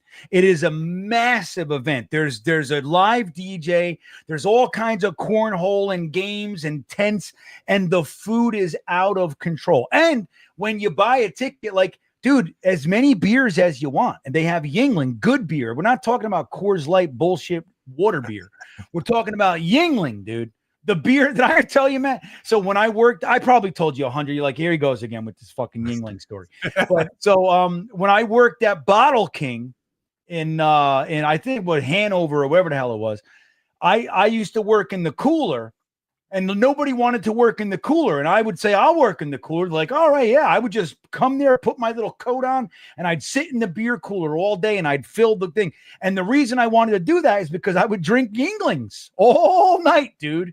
I would just sit there for my 4 or 5 hour late night shift and I would be pounding. I'd be swallowing Yinglings all night long, dude. So look, you go to Tailgate Joe, like you said, we're doing the Mexican. It's his Mexican theme. And look, there's all kinds of good stuff. There's elotes and arepas and all that shit. That's fine. All I care about is the skirt steak. I'm going to eat probably 6 to 12 pounds of skirt steak. He's going to be like, dude, Bean, you have to stop eating steak. This guy's online again for more steak. Yeah, you got to eat some rice. I'm like, I'm not carbing up. I'm not filling myself up with the cheap shit. I want skirt steak. And you know what's great? They're going to have it. They're not going to run out. They never do. It's the best damn thing in the world. They have so much food, and it's always a great spread. This will be our 3rd year with Tailgate Joe. He puts on an absolute baller of a tailgate. It's going to be a ton of fun. So make sure to check out the tickets on talkinjets.com. Back to this chat. Bearded VT was up next. Green Bean Beard will be me. Right now, he's got the Celtic red beard. See, that's the problem that I have. I have the brown, it's more red, but like a reddish brown auburn color. But that goes quick. It goes gray, white pretty quick. So I don't know how many good years left I have in me. Well, the gray is not. I can't even see it, by the way. I was looking at it before when you were talking. I'm like trying to find them. A little over here. It's hard to see. Dude, you got plenty. How old are you, Matt, again? You mind telling me? I turned 30 this year. Oh, 30. Yeah. So, dude, I mean, well, you know what's funny? I didn't open that rehab till I was 39. So I still had 9 years from where you are before the gray really started. So you got, and dude, you got plenty of time. You're going to be carrying that beautiful red face of yours, the hair and the beard and everything. You're going to be carrying that deep into your 40s, man. I know it. I'm confident. I love it. Thank you, Green Bean, for the vote of confidence from my guy. Jonathan Francois is praising you a compliment. He says, I do see some lean bean now. Good job. I like that. Green bean to lean bean. Look at this. I'm working it out. I'm getting there. I had nothing going on. I had nothing left. I could do it. I'm telling you, I used to be a strong guy. Like I used to be strong. And then the last 10 years, I've been sitting at a desk fucking telling everybody what to do from a computer screen. And I got weak. I was trying to do push-ups. I could do like 3. I'm like, wait, what happened? I was like, so I was like, all right, this is a problem. So yeah, dude, I'll tell you what, my wife has been working out for like 6 years and she invited me into her workouts. I'm like, yeah, sure. I'll do the work. And she was using more weight and doing more reps than me. And I was like, this cannot stand. I just can't. I can't have it. I know, look, she's fit, all this stuff. I still can't be weaker than my wife. I don't give a shit. I know I'm 10 years older. I got a gray beard, all this stuff. I don't care. I have to be stronger than my wife, Matt. It's important. It's important to me. And you're a competitor, as you've shown all night tonight, man. You don't like to lose. So you hate it. Yeah, and yet that's all I do. If I do the one Knicks game I watched, I said, you know what? Because I haven't watched the Knicks in years. I used to go to the Garden all the time and watch the Knicks. And I said, you know what? It's so exciting. And Q-Tip's fucking texting me. He's like, bro, the Knicks, man. I'm like, yeah, you know what? I'm going to do it. I'm going to watch the Knicks. I watched, dude, they scored like 60 points. And the whole, I'm like, what the fuck is this? I'm like, this is why I'm like, you don't want me around, dude. I'm a loser. And I want to win so bad, man. I just, like you said, I can't stand losing. And in my sports life, that's all I do. The only championships I've ever gotten are the Yankees. And believe me, that was purposeful. I jumped on the Yankees because I knew a championship was coming down the pike sometime. See, that was smart. I got Jets, Islanders, and Mets in my lifetime. Hasn't been very kind. So I missed the dynasty era of the Islanders in the 80s. I wasn't around for the 68 championship. 86 was the last time the Mets won. So I'm due for some success, Green Bean, one of these years, right? Dude, something's got to pop. Something's got to give. That's that Long Island shit, man. You're all Long Island, man. It's just, there's nothing going on up there, for winning sports. It's tough. No, it is tough, but man, we'll get through it. We'll win one of these days. We'll win. Hopefully with Aaron Glenn, man. That's the way. Look at this. He's not even on the show, but he's got to give some hell to Green Bean, saying 𝐒𝐿 comes in and says, whatever is being said, Green Bean is wrong. Look at this. He's just mad. He's mad. Look, when we're in a conversational situation, I own him. It's like, it's not even fun anymore. So he's got to just put a comment in there. Cause what am I going to do? So it's like, well, when we're together, he knows. He's just like, he says all this shit. It's very passionate, but boy, oh boy, is 𝐒𝐿 wrong a lot. You know what I mean? It's crazy. I don't know anybody more wrong than 𝐒𝐿 on a consistent basis. It's hilarious. It's sad, actually. That's two of you guys, man. Just bring out, I don't know if to say bring out the best or worst in each other. No, it's good. I genuinely 𝐒𝐿 is a very special guy to argue with. Like I genuinely enjoy it, like he's one of those guys, like in a very good-natured way. He's probably my favorite guy to argue with these days. Yeah. I love 𝐒𝐿. I think he gives it to you. I think he gives it to you the best. That's why he's not afraid to give it back to you. Yeah. Well, and that's what's good about it. But the thing is that he's delusional too.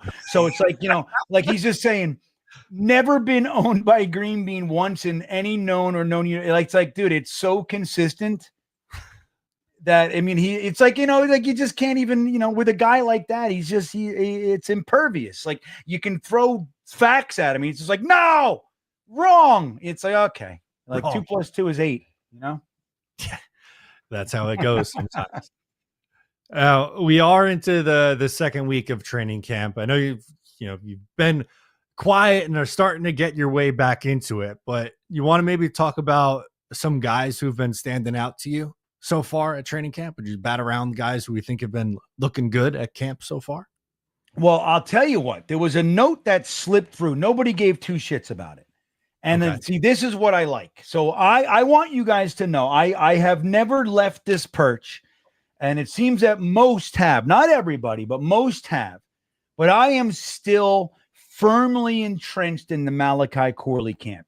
I just don't understand how Jets fans or any fan of football can see that play, the boneheaded mistake that he made last year, and think that the coaching staff handled that the right way. Okay. Like he made some good moves. It was a good play. He made it to the end zone. It was a touchdown. He made a rookie mistake and dropped the ball an inch or two before the end zone.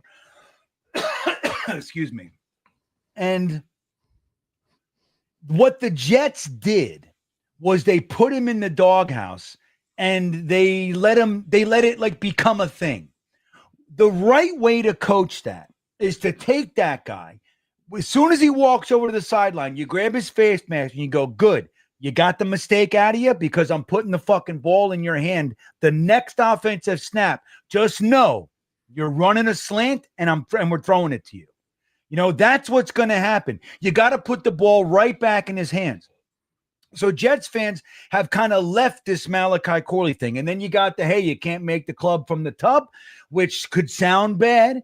And then they got him down there with the 4s and 5s and all that shit, which people think, oh, he must be washed. He's not going to make the team. That's not how I see it at all. They're doing it the right way. They're making him earn it. Now, he had a fantastic sideline toe tap catch in OTAs. Did you guys see that? No, nobody saw it. Nobody cares. It was fucking stunning. We all looked at the Garrett Wilson one. Don't worry. We know he's going to do that. Malachi Corley can do it too. And yesterday, it was either yesterday or today. Forgive me. Everything smears together for me like so many buttered toasts in this world. Now, again, it was actually against another guy that I really like, which is Jackson Sermon. a linebacker that I want to see make the team. I want to see him on special teams. I want to see them develop this guy. He's just one of those guys with a nose for the ball, Jackson Sermon. But Malachi Corley in tackling drills, in open field one-on-one tackling drill, absolutely dusted Jackson Sermon. And what he's showing you there is when you stick me down here with these guys, there is no comparison. Like, I don't belong here. Now, it doesn't matter whether you belong there or not. Consistently show us that you don't belong there. You have to not get pouty. You got to not get, all, stuck in your feels and all that shit. And you got to earn your way up. And that's what I see Aaron Glenn doing. Whatever Saleh and Ulbrich did to this kid last year, they tried to Denzel Mims his ass. And it's not going to work with Aaron Glenn. So that was something that stood out to me. I am looking for Malachi Corley. Alan Dodds is the president of the Malachi Corley fan club. Bought the first ever Malachi Corley Jets jersey. I know he did. I'm telling you, nobody bought a Malachi Corley Jets jersey before Alan Dodds. He's the first one. And so Alan, I know, is with me on this. We got to watch this guy. He's got everything you want in a tough wide receiver 3 slot guy, gadget guy. He's got everything you want. And we want Aaron Glenn to make him earn it. And to make him earn it in a physical environment. That's where he's going to thrive. Not in this pussy pansy-ass Robert Saleh, Jeff Ulbrich world. He's going to make it. He's going to make his presence felt in a physical environment, and that's what they're providing. And look, it's only a couple days, but he's already making moves, and I love to see it, Matt. That's what I'm really focused on. I'm focused on the guys that Robert Saleh is making earn their place on the team. I want to see Malachi Corley earn his place and make this team, because I absolutely hate the idea of lighting a 3rd round pick on fire, which if he doesn't make the team, that's where it would be going. I don't know if concern's the right word to use here. It feels like he's a little bit lower on the depth chart right now and behind guys like Xavier Gipson and Brandon Smith. So I just think he has his work cut out for him the next month or so. But he should when the pads come on, that should be when his strength is, right? Because he's such a physical player. He's not a finesse guy. And Arian Smith's another name who I think is ahead of him in the wide receiver depth chart right now. But he's got to show it over the next month, because I don't think it's just, oh, he was a 3rd round pick a year ago. Yeah, here's your roster spot, but it's got to be proven. Well, and I think, but that's perfectly stated, and I think that's important. So I don't look at him being that far down on the depth chart as a negative. I think it's what they should be doing with him, because whatever happened last year and all the stuff, whether it was earned or not, right? Again, when you put a guy on the field and he makes a couple moves and gets to the end zone and makes a stupid little play because he's excited, not because he's an asshole and not because he can't play football, because he was excited, and you put him in the doghouse for that, and then you're making him a healthy scratch behind fucking loser Xavier Gipson, who's literally done nothing for us. Well, again, nice guy. We all Hard Knocks. He cried. Fantastic. We love hugs and kisses. But as far as his personal life, but on the field, he's had really one play, and it was the first game of his career, and he's been riding that shit. And he had a fumble the other day in punt. So it's like, how many times are we going to watch this guy be a liability? It's okay. It's early. Let Malachi Corley know, dude, you're low on the depth chart. You got to prove yourself. Put him in that situation, support him, build him, and let him earn it. And I think he's going to. Yeah, I saw something too at camp on Saturday that caught my eye. The Jets ran 2 end-around plays, which theoretically would be perfect for a guy like Malachi Corley as a gadget guy. One went to Gipson, the other went to Arian Smith. Now, I don't know if that's a product of he's just lower on the chart and has to earn it, or if this new staff prefers Gipson or Arian Smith, who's the guy that they drafted this year and is more of a speed guy. Well, Arian Smith is their guy, and they overdrafted him. Yeah. And I mean, and that whatever he does on the field, it doesn't matter. He was overdrafted. There's no debate about that. But they did it. They wanted to make sure that they got him. They loved him. They're going to use him. He's a guy that's going to get benefit of the doubt from this regime because they want him, right? He's their guy. Malachi Corley, on the other hand, going head to head against Xavier Gipson. Like if you want the speed, Arian Smith is here. If you want a guy that can give you something else, Gipson ain't giving you anything that Arian Smith doesn't. You know what I mean? It's like Arian Smith can give you everything that Xavier Gipson gives you. Malachi Corley has a whole bunch of different aspects to his game than these little fucks that we're talking about. And I think, again, it's important to put him down there and let him earn his keep. Now, if he doesn't, that's a different story. If he gets pouty and it's the weight of it's too much and I got to get out of here, these guys don't love me. If that's the way it goes, and that's the way it goes. My hope is that it doesn't. And I think he's got the makeup to not do that. Dude, he's a badass. So I just think, football players are going to rise in this regime. And I think what they're doing is exactly what I want to see them do with him. Put him on the bottom of the depth chart and make him earn his way up. And I think he will.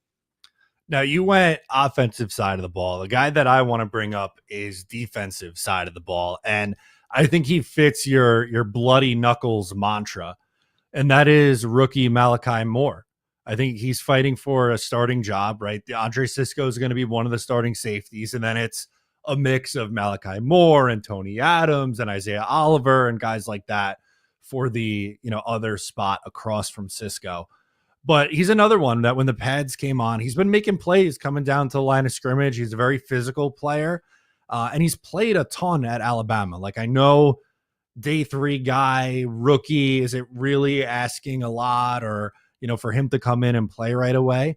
But I think he's an older prospect. And with all the, the reps that he's gotten in that Alabama defense for so long and then coming in and looking like he belongs. I'm not saying he's going to be an all-pro or defensive rookie of the year or anything crazy like that, but I just think he's had a strong start to camp, and what's looked at as a weaker position at safety, getting someone who can come in and start day 1 for you potentially with a 4th round pick, that really excites me.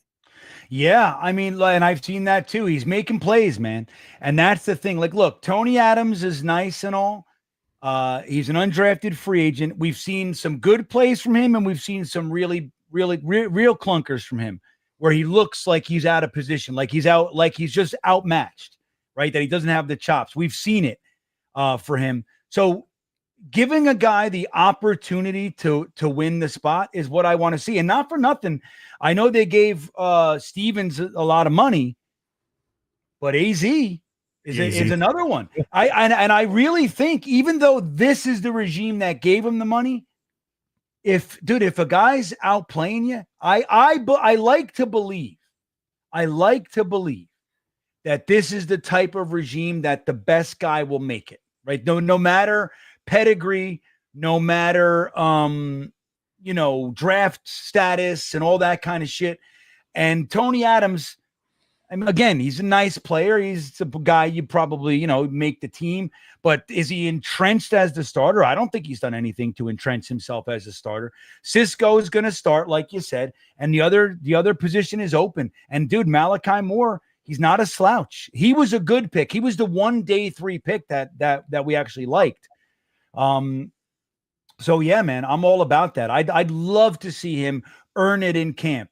I see Richie's here. Is that Richie? I was just going to pull that one up. Jets Media, Richie. I am now back and all in on Corley because of Green Bean. Look at this. See? Lines out here, Green Bean. Yeah, you can't believe the hype, Richie.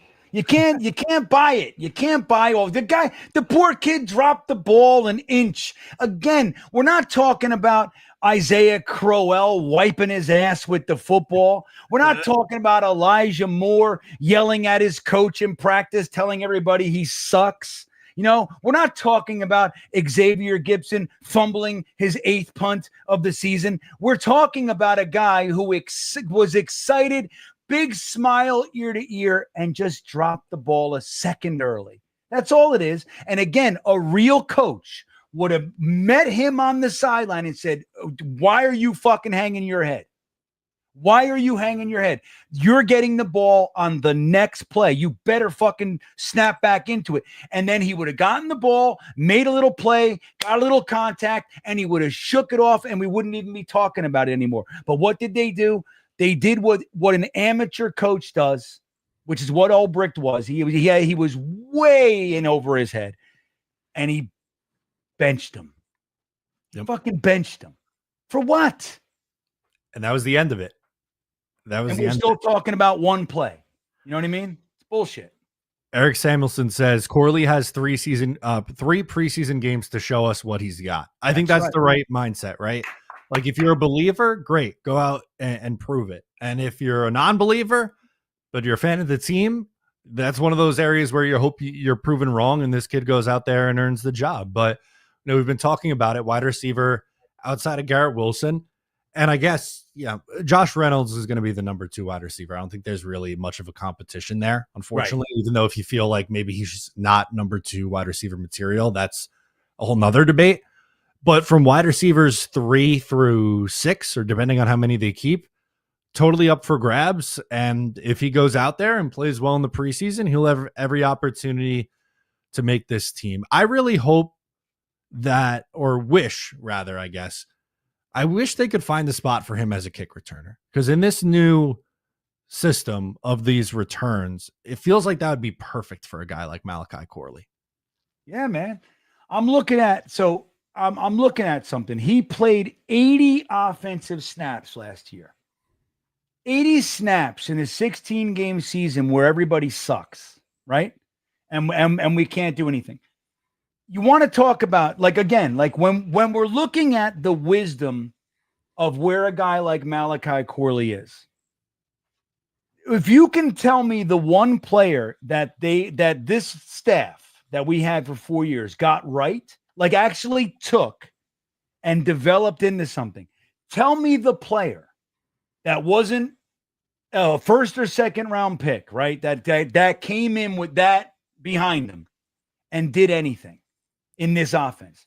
Nothing. And I'll even add the free agents that we brought over that had Pro Bowl seasons, or at least just good. They came here and what happened? They had their worst year. Yeah. So there's a few Sherwoods in the comments, but we were talking offense. Defensively. Talking offense. Yeah. Yeah. I mean, look, we got Michael Carter II. You got Sherwood. You got a few guys on defense, but that was all that they knew how to do. I mean, look, you look at a guy like Rucker. He came here and all of a sudden he can't block. Like what happened there? And then you got what was the tight end with the colored hair again? What the hell was his name?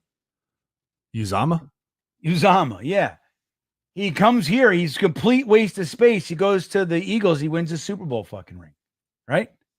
I mean, not that he was the dynamic player, but he was good enough for them. But he's so bad here, we couldn't wait to get rid of him. And this is what happens. Like when the players came to the Jets offense, they had their worst seasons as free agents. And then when we drafted them, we like mid-round picks, dude, we couldn't develop. From the 3rd round on, we have nobody to speak of. And we used many picks on wide receivers, all kinds of guys on the offense. Michael Carter, Elijah Moore, they couldn't do shit here. So like when we're talking about like whatever happened with a player on the offensive side of the ball during the Saleh regime, like don't use whatever it looked like for the last 4 years as a reason to be in or out on a player, because this fucking regime had no idea what they're doing. We drafted all kinds of offensive players and we signed all kinds of players and they were all bums. Why? Because of us. Like, again, dude, our offensive coordinator, we had 2 offensive coordinators last year. One is a defensive fucking strategy coach for the Green Bay Packers. The other one is a wide receivers coach for the Patriots. These are our offensive coordinators. They didn't go somewhere else and get an OC job. They got demoted. Our tight ends coach, the guy that we love so much, is still unemployed. Hit it. He's fucking hitting the couch. That's what he's doing. He's hitting the fucking pipe right now. Fucking reading fucking Shakespeare. That's what he's doing. Right? You know what I mean? Like you look at our coach, Keith Carter's an assistant offensive line coach somewhere. He didn't get an offensive line coach anywhere. He's not getting there. These guys aren't being looked at for promotions. our entire coaching staff is either unemployed or demoted. Right. Okay. They knew nothing. They knew how to do nothing. And we got no offensive production out of them. Didn't matter who. Dude, we had Aaron Rodgers, Devontae Adams, fucking Breece Hall, Garrett Wilson, Braylon Allen. We had all these guys, and we won 5 games. Okay? Coaching stinks. Yeah. I mean, so then when you look, Malachi Corley, if he was good, dude, don't talk to me about the wisdom of this coaching staff. Let's see. Again, I like what Aaron Glenn and his team are doing. Put him on the bottom of the roster. Say, you can't fucking make the club from the tub, kid. You better stop nursing your broken toenails and get on the field, or else you're not going to make the team. And I believe in that. And if he can't, then he can't. But if he's going to be on the field, you make him go play with the 4 stringers, and you've got to rise above those guys and let everybody know I don't belong here. Good. Go with the 3rd stringers. You don't belong there? Good. Come to the depth. Come up into with the 2nd string. And play with Tyrod Taylor for a little while instead of was he getting the ball thrown to him now? Fucking Adrian Martinez throwing him the ball. So you know what I mean? Yeah, exactly. So you got to earn it. And like was said, he's got the whole training camp and 3 preseason games to figure it out. And if he can, he can, and if he can't, he can't. But I like that mentality. I do like that mentality, and I think it's something to watch. Although, while we're on offense, hopefully a late round pick who could do something. Braylon Allen. He didn't practice today. Sore knee. They're being careful with that. Bum. You're out on. Yeah, dude, he can't make the club from the tub. Okay. Who is this fucking loser? Is that a strong start to camp, Green Bean? Oh, I love Braylon Allen. I can't wait to see Braylon Allen in a real offense, dude. I hope that we have plays where there's 3 running backs behind Justin Fields. Like, they don't know. Dude, any one of these guys can take you to take you to school. Anyone. You don't know where. It could be Justin Fields. We can fake it 3 times and he just takes off and runs for 80 yards. That's what I want. I want to see all these guys. I want to see a rotation. Pounded up the fucking A-gap. Braylon Allen, Breece Hall, Isaiah Day. By the 3rd quarter, the linebackers like, I can't take any more of this. Every time the guy hits me, he's fresh. Every time. That's what I want to see. Braylon Allen, I think, can be starting on half the teams in the NFL, Matt. I like Braylon. I think he's had a good start to camp, and I think you get really creative when you have a quarterback like Justin Fields and you have a weapon like Breece Hall. Why not line up Breece Hall in the slot or out wide as a wide receiver, because he has the catching ability.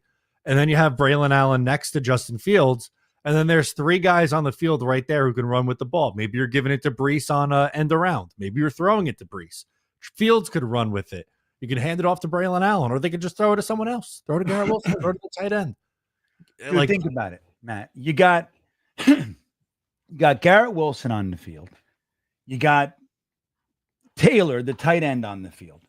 You got Breece Hall and Braylon Allen on the field. And they're all spread out. And you got the defense doing all the thing. They got to dig. You got to pay. There's no decoy out there. Every single one of those guys can catch it and make you pay. Every single one of those guys. And when everybody leaves for Justin Fields, just runs down the fucking middle of the field for 42 yards.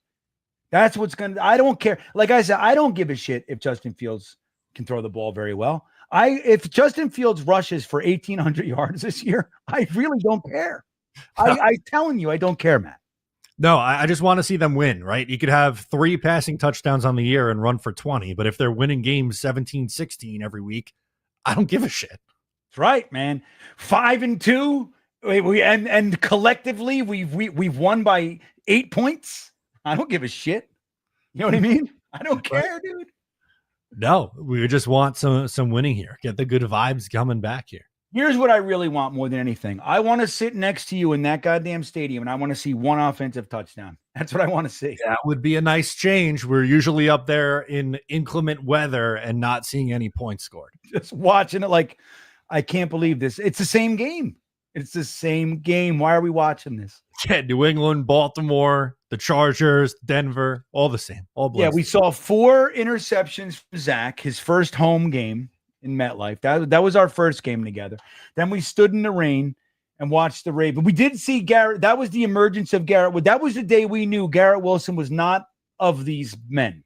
Yes. He's different. And Salah still gave him shit for not putting his head down and getting an extra yard. Yeah, because it was like 3rd and 31. He got 30 yards. He juked like 7 guys, and he's like mad at him. Oh, he should have fucking put his head down and reached the ball over. Yeah, okay, dude. You know, that was the game. Remember the what was his name? Lawrence Cager. That's correct. Tight end, wide receiver, right? The wide receiver turned tight end, and they had him. We threw him the ball like 8 times in that game, and Garrett Wilson, we threw it to him once, and Garrett Wilson gets 30 yards, and that was it. They cut Cager and he went to the Giants and did a couple things. He was all right. But it was like crazy. This, again, like that's the wisdom of this team. They go into week 1 against the Baltimore Ravens, and they're thinking Lawrence Cager is the secret weapon, not your 10th overall pick. No, God, no. No, Lawrence Cager, an undrafted free agent wide receiver who's never stayed healthy, who you've put a couple pounds on and made him a tight end. He had a couple catches in preseason, so he's your secret weapon against the Baltimore Ravens, Lamar Jackson and company. Lawrence Cager's the guy. That's our team. We sat in the rain for that one. And then the year after that was the Chargers game. Yeah, where punt return for a touchdown before you even got to your seat. And then we never eclipsed that. We scored 6 points that game, 2 field goals. Remember at the end of the game, we just wanted to see a touchdown. We got to the 1 yard line. Yeah, and 𝐒𝐿𝐽𝐫𝐞𝐫 dropped a touchdown pass. Yeah, 𝐒𝐿𝐽𝐫𝐞𝐫, colored hair, tight end. And then last year we saw the Greg the Leg game. Yeah, no touchdowns again. Zach Wilson gets the win. Unbelievable. Want to see a touchdown with you, Matt. It would be nice. Wyatt, he's hanging with us, says, Green Bean, don't diss Shakespeare. His tragedy stories are almost as tragic as Jets history. Yeah, it makes a lot of sense. That's why I'm not dissing anybody. I'm just saying except Middleton. Well, maybe he's reading Hemingway, the Old Man in the Sea, or the Moby Dick, a bunch of more sad stories for you, Wyatt. Yeah. I don't know. Maybe he's got to read some comedy because his life has been sad as a coach. He's only had 1 season where he's coached for a team with a better than 500 record, Middleton. He's been in the league like 16 years. Yeah. Okay. That I didn't know.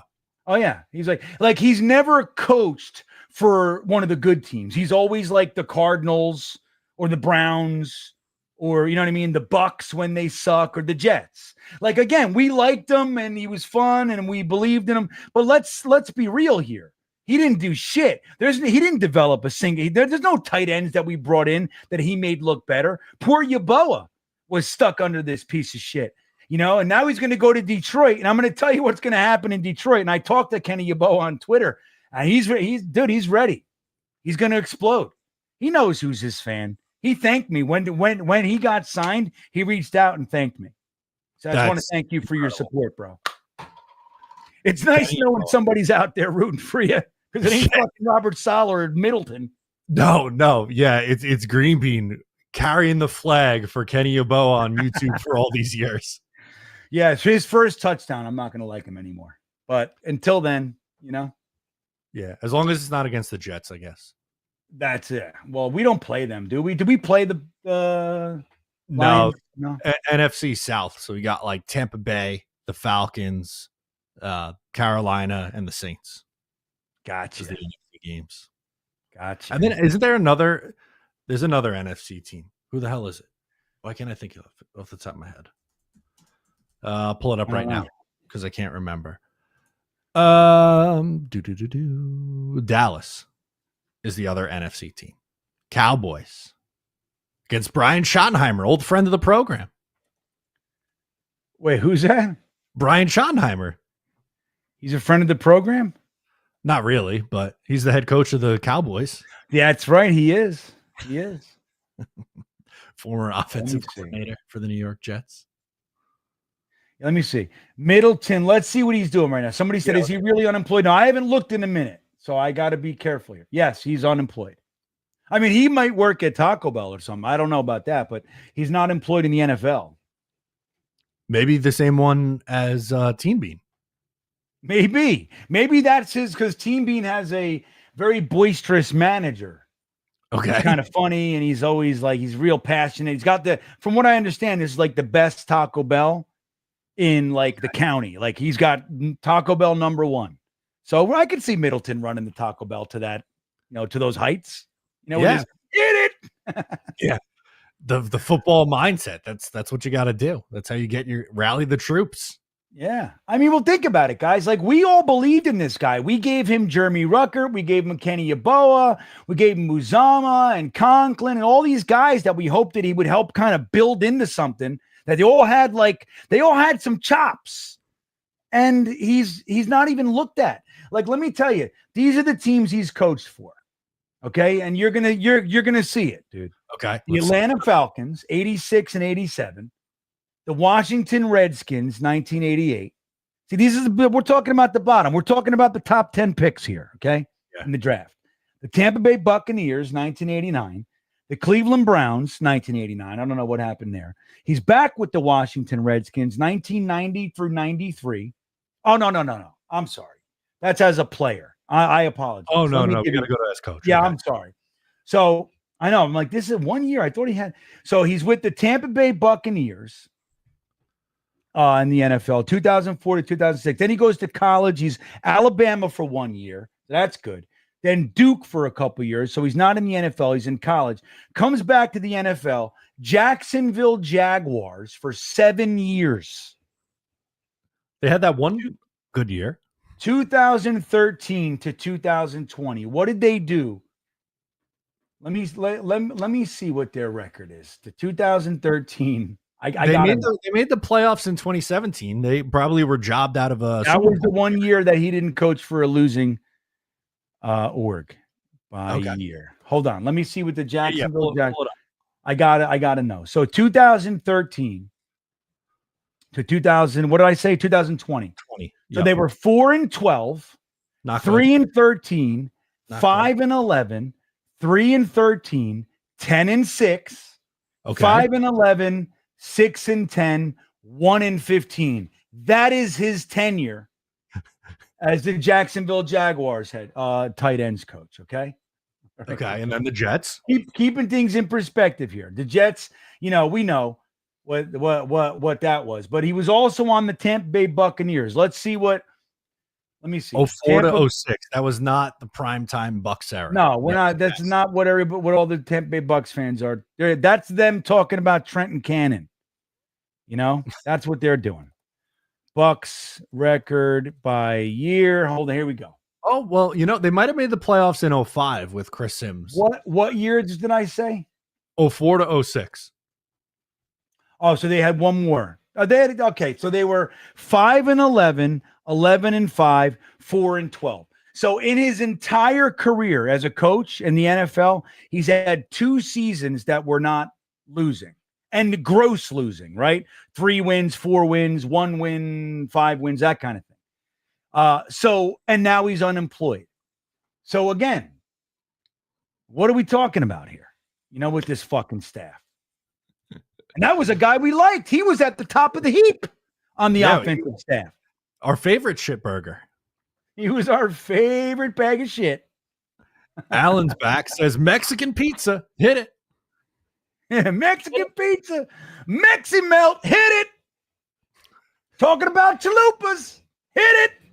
Everybody want to die. No, everyone want to go to heaven, but they don't want to die. Hit it. That was a great line. He could Jets hype up worldwide. Snowball says Middleton is 1-0 as a head coach. In fact, he is. He played the COVID game. True story. What was that? Against the Jaguars, wasn't it? His former team. Probably. Yeah, he wasn't gonna beat fucking the Niners. You know what I mean? He wasn't beating the Niners. Yeah, they gave him the Jacksonville. Oh, well, actually, he's 2-0. He actually was the head coach of the Senior Bowl team as well, everybody. Oh, and they won, right? They did. When we had Calabrese as the offensive coordinator, we gave Robert, and that's another wise move. So we had Robert Calabrese, so here's what the Jets do. Now, granted, the Greg Knapp thing was obviously tragic, and that hit us hard. But they didn't really pivot. The 1 year they did, they got Kavanaugh in here for a bunch of games. But after that, so what they do, they have the number 2 overall pick, right? And rather than just I do whatever you have to do to support this kid. What they do is they give him a quarterbacks coach who's never even been an offensive assistant before. He was a quality control coach. That's our quarterback coach. So we get Zach Wilson in here, number 2 overall pick, all the potential in the world, strong arm, good feet, all the stuff, super good looking, bangs moms, all the stuff you want in a quarterback. Right. So, and we give him Rob Calabrese as a quarterback. Where's Rob Calabrese, Matt? What's he doing? He's an assistant with the Rams. But the other thing that pissed me off the most with Rob Calabrese, sure, like 3 years before being Zach Wilson's quarterback coach, he was an offensive coordinator on Staten Island for Wagner. How'd he do? I don't know, but he was at fucking Wagner 3 years before having the number 2 overall pick. Yeah, Wagner. Wagner. So he was I will give him. He was an offensive quality control coach for 2 years on the Broncos. And he was a Jets quarterback coach. And then now he's like, this is the thing. He's an offensive assistant. That's not a coach. That's the guy who carries the papers. Yeah, that's the guy who gets you. That's the guy who makes sure that the fucking Microsoft tablets or whatever are working. You know, charged. Yeah, get the charger. Yeah, he's just, he's making sure that when the quarterback and the wide receivers run to the bench and they're sticking their feet in the hot seat because it's cold out, he's making sure that the Microsoft surfaces are ready for them to look at the plays. He's not a coach. He's an offensive assistant. That's, you know what that is?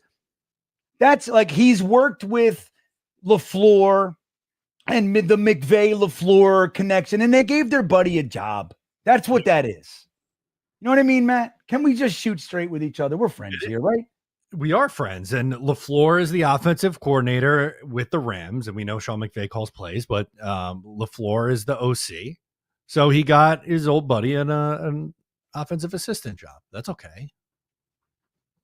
Yeah, he's just hanging around. But we gave him Zach Wilson. We gave him a guy there was 200 plus people taken in that draft. The guy who was taken second, we gave him. We gave him not ideal. No. Yeah, Zachary Berner wants to know, why is Green Bean's connection all of a sudden good when Ryan's not here? No, we know what it is. We don't have to say it. Don't make me say it. I know, don't make me say it. It's everything's. I think, it's funny. Sometimes I'm like, I don't know what happens. And they said I seem freer tonight too. Ryan's oppressive. Ryan's always threatening me with freezing me, and he's always. I let you go, Green Bean. Yeah, no man. Restrictions. You took the training wheels off, old Green Bean over here. I did. I like it that way. Yeah, it's almost giveaway time. We're reaching the end. So if you haven't put a ticket emoji in, get in before we close it. We're giving away 2 tickets for GA Plus live show and hangout. So we'll be doing a live show at the Bezara Festival on Saturday, September 6th. That ticket, the GA Plus ticket, also gets you the opportunity to hang out with us. So when we're not live, you could just hang and talk ball with us, in that GA Plus area. And yeah, so the GA Plus, so what that is, guys, if you've ever been to like a music festival, there aren't any seats. There's grass, and this one's a beach. So it's gonna be real cool. So you hang out on the beach and everything, and it's outside. It's like open air kind of a thing. But the GA Plus is seating, and there's some wet fans. I think he said there's some sort of cooling something or whatever. Yeah, but it's like. It's where you can hang and sit on a comfy seat and smoke your cigar. I don't know if you smoke cigars or not, but there's seating in there. It's a special area. So if this ticket is going to get you into the special area too. Absolutely. So drop a ticket emoji. Green Bean's tallying those up. What are we giving away outside? Because we don't have the Ryan spin wheel. So I'm making my own right now. I have shirt and hat so far. What else do we have? That's it. Let's do shirt and hat. I like shirt or hat. Okay. Shirt and hat. We don't have a lot. Let me do one more guy. Yeah. One more qualifier. And so just so you guys know, I don't see any new ticket people. There's only 1, 2, 3, 4, 5, 6, 7, 8 for the tickets. And Nightbot says danger zone, huh? I don't think he deserves it, but Dano. Ooh. All right, so danger zone is the last one. So we only got 15 for the shirt or hat, and whatever I said for the other one. For the ticket. Oh, CJ is that. So there's one more for the ticket. We'll do that. You want to do that second? Did you get DJ Gigs ticket also? Oh no, I didn't. Okay, DJ. Thank you, DJ Gig and CJ. and CJ have been added to the list for Bezara, everybody. And if you don't win, you can get the tickets. Hang out with us all weekend on TalkinJets.com, everybody. It's going to be a blast. What? How many do we have for our qualifier? This will be for the shirt or the hat? 15. 15. All right. So we'll do 3 generates like Ryan likes to do here. 15, 10. Who's number 8? They will win either a shirt or a hat. Eric Samuelson is number 8. Okay, we'll spin the wheel. This is a beautiful reel. I love it. This is beautiful. He gets a shirt. All right. There you go. So reach out to us, talkinjets.com or jetstalk247 at gmail.com, whatever it is. Yeah, I forgot to say Gmail. So talkinjets at Gmail or Ryan, whatever it is. Look under the videos. They're there. JetsTalk247 at gmail.com. All right. Are we ready to do the ticket giveaway? We are. I got 1, 2, 3, 4, 5, 6, 7, 8, 9, 10. Oh, this one. All right. Oh, wait. No, I got Max's Jets. He just put it up there again. All right. So we got 10. Okay. 10 entries. Number 3. Well, interestingly, number 3 is Eric Craig, but Eric Craig is in Florida and wants to give his to Alan Dodds. Whoa. So Alan Dodds, who is number 2. See, Eric, the one time that you win, you can't even, he's like, the poor guy, he never wins a shirt, never wins a hat, and then he wins the tickets, and he's giving it to Alan. Well, what a beautiful thing. So there you go. Eric wins, but Alan's going to the show. Alan, send us an email. Same thing. JetsTalk247 at gmail.com is the best way. Ryan will check his email. He's good with that stuff. And who won the shirt? I'm sorry. I forgot who. Eric Samuelson wins the shirt. Congrats, Eric, and congrats, Alan. Well, congrats, Eric Samuelson. Congrats, Eric Craig, the 2 Erics. And therefore, by proxy, congrats, Alan Dodds. There you go. Love it. Absolutely love it. Green Bean, any final thoughts before we head out of here, which I would say a successful show of the inmates running the asylum here, Green Bean. Yeah, we did okay. We made it, man. Because it's so funny. Ryan is the brains of the operation, but Matt is a quality host. So I had no real concerns that we would pull it off. So we did it. I had a lot of fun. I am not doing an after-hours show today. Regretfully, I will be doing it most Tuesdays. I have to wake up very early tomorrow, so it's just silly. It's just silly for me to stay up till midnight. I'm gonna go snort some sleeping dust and go to bed. There we go. Jeremy and I will be live on my channel tomorrow afternoon. I already set that scheduled up. So go make sure to check that one out. We're going to do Wednesdays. Last week we did on Friday, but I think we're settling into Wednesdays afternoon, 12 noon. So come hang out with me and the Egghead. That'll do it for us on this one, ladies and gentlemen. Make sure to subscribe if you are new here to the program. I'm Matt, he's Green Bean, and we will catch you next time. Just go somewhere else. I can't take this nonsense anymore. How are you going to blame the defense? I got the pouch. Screw Green Bean. Damn it. But once you get to the sausage, I feel like we're doing something. Go Jets.